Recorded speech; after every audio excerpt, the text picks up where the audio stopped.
All right, and this is part 2 since it only allows 15 minutes of recording at a time. So I just went over the Buen Camino curricular framework. So now let's look at the Credencial del Peregrino. So this is something that I created to mirror what the pilgrims have along the Camino. So we receive what's called the Credencial del Peregrino. And so what it is every day you receive at least one stamp in your credencial. So, when you arrive at your albergue for the night, they give you a stamp, or if you go into a museum or a church or anywhere special that you'd like to get a stamp from in your credential, they do that. So you need to have at least one a day, but you can get more. So what I did was I created a little place for teachers to stamp the credential of the students at the end of each unit. So after mastering the objectives for a given unit, the teacher can stamp the passport. So that's why all along during the agenda I gave a stamp for each section that we've completed.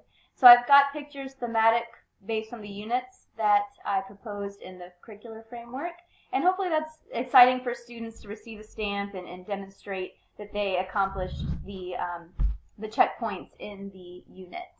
So there's that. There's also a Compostela. So at the end of completing the Camino, you receive what's called the Compostela, which is the certificate that you've completed at least the last 100 kilometers of the Camino. So this, I copied and pasted text in Latin from the actual Compostela, and then I created a document that looks like it, and then teachers can sign here. They can write the day that they finished the course successfully, and then students can keep this as a little token of their work in the course. So that should be another fun addition to mirror the Camino. So like I said, I created a framework for the units of a semester-long course, or a year-long course, however long the course is. But I fully developed one unit of instruction that's ready to go for teachers and can be used right off the bat. So I'll open this folder. So I have lesson plans, and I have a folder for each day of the unit. So here we have the unit plan, we have a homework document. So how I always did homework was I gave students kind of a tic-tac-toe grid at the beginning of the unit, and then to receive credit they would complete the square for the next day, and they had to complete 5 out of 9 assignments. So actually everything's all ready to go. I have Quizlet sets on the vocabulary, I have the homework document, as well as the dates of when in the unit it would be due for block scheduling, and it can be adjusted for the needs of the teacher. So the homework's good to go. And then I wanted to show the materials for at least one day. So let's do the weather unit. So the topic is ¿Qué tiempo hace? How's the weather? And I actually have a video. And this is Antonio, a pilgrim that I met from Spain.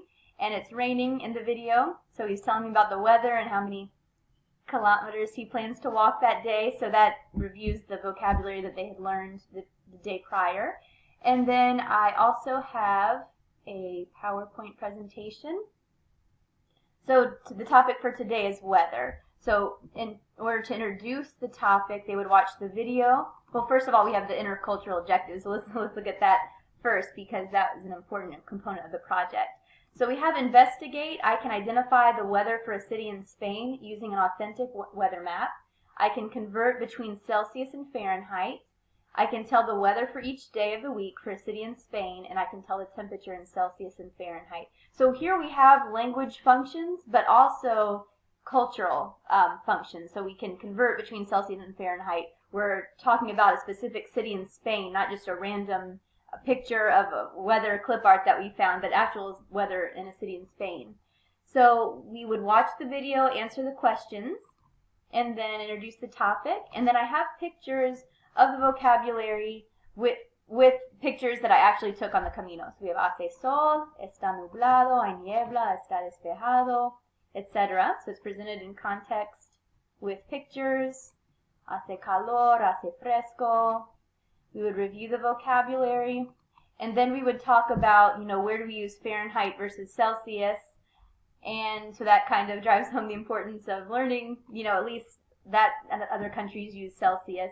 And then they don't need to know the math behind it necessarily. They can convert using a calculator. So, but what I did do was create contexts in which they might have to convert, if a friend, if your parents ask you how the weather is and you have, the weather given to you in Celsius while you're in Spain, then you would want to convert that for them, perhaps.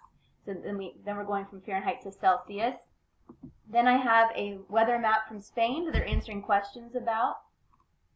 And then I have a screenshot of the weather in Celsius from a city along the Camino León, and they're answering questions about the temperature for each day.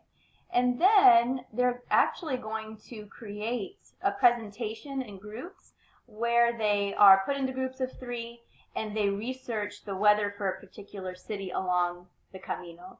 So I would show them an example. Here's Madrid, the weather for lunes, martes, miércoles, jueves, viernes, sábado, y domingo. So they're getting the days of the week. We're reviewing the weather, the temperatures, and then in their groups, they're going to research on their own, and they're actually going to contribute to this Google Slides presentation. They can put in images to represent the weather and then the numbers so that when they come up and share with the class, they have the visuals ready to go. So they'll do that in groups, and I also have, a presentation handout also created. So this is all ready to go for teachers. So we have different roles for different people in the groups.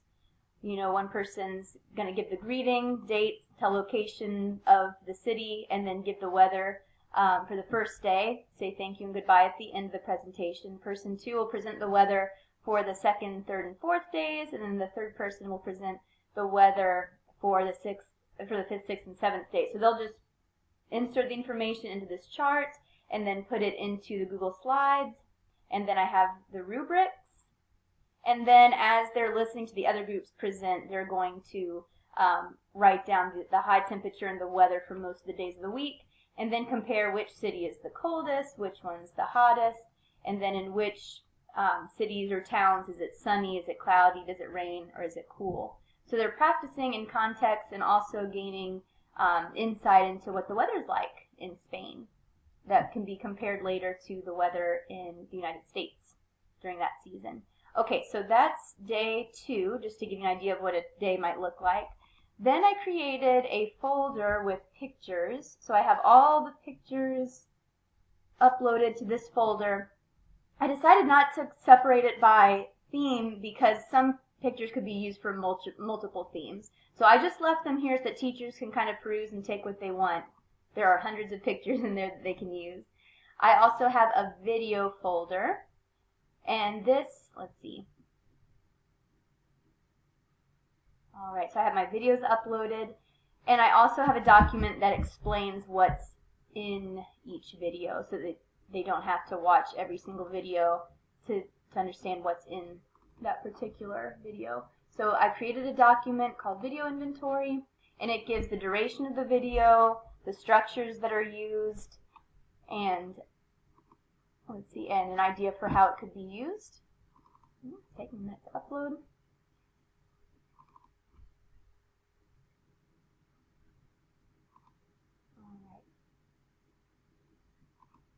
All right, here we go. Here we have the title, the link, the description of the content, vocabulary, and structures that are in the video, so they can just, take a look here before deciding if they're going to watch the video, see what might be useful for a given unit. All right. So those are the videos. And then I have some activities. So for, so one day that I was there, I took a video ordering at a restaurant, and so I have an activity that goes with that, Vamos al Restaurante. And then I met a couple from Madrid, and they told me what they typically eat and at what times they typically eat in Spain. So I have a handout, and I've actually used this in class, and it worked pretty well. So they would answer questions as they're watching the video on what times people eat, what's typically eaten. So it's another resource that can be used. And then I have some videos uploaded to YouTube. And one that I'm really excited about, I filmed a video from start to finish of what I did on one day. It was my second to last day on the Camino, and I took little snippets from the day. So I have a little intro, and then throughout the day I pause and talk about what's going on at different points. So that's from the time I left in the morning to the time that I arrived at the hostel in the evening. So that can be used, if there's if you want to show it all, you can. It's 20 minutes long, so I recommend breaking it up by unit. But you can take little snippets depending on the unit that you're in and do an activity with it, or you can show it in its entirety. But that's just a way that students can kind of experience virtually the Camino, see what a day is like. So that is the explanation of the product. Future goals for the project. Teachers indicated in the survey that they'd rather me share a Google folder for them to access, followed by a professional development session at our county meeting. So that I can certainly do. So the future goals of the project, first of all, to share the Google folder with the World Language Department chairs at each middle school and high school in the county. I will do that next month after it's been evaluated and it's good to go. I'll upload a video similar to this one that walks teachers through what is available in the Google folder, and then to present a professional development session at either the county Professional Development Day or at FLANC. It's our North Carolina Foreign Language Association. They have a professional development seminar each year. And then also to contribute to future units as I teach 8th grade Spanish 1. I've received a middle school teaching position. I'm excited for that. And 8th grade follows the Spanish 1 high school curriculum, so I'm excited to continue to add to these resources and share that with teachers. So that concludes my session. And of course the Compostela indicating that we finished. I hope that this has been maybe something new to think about, and if you'd like any other resources, access to these materials once they're ready, feel free to shoot me an email and I'll be happy to share those.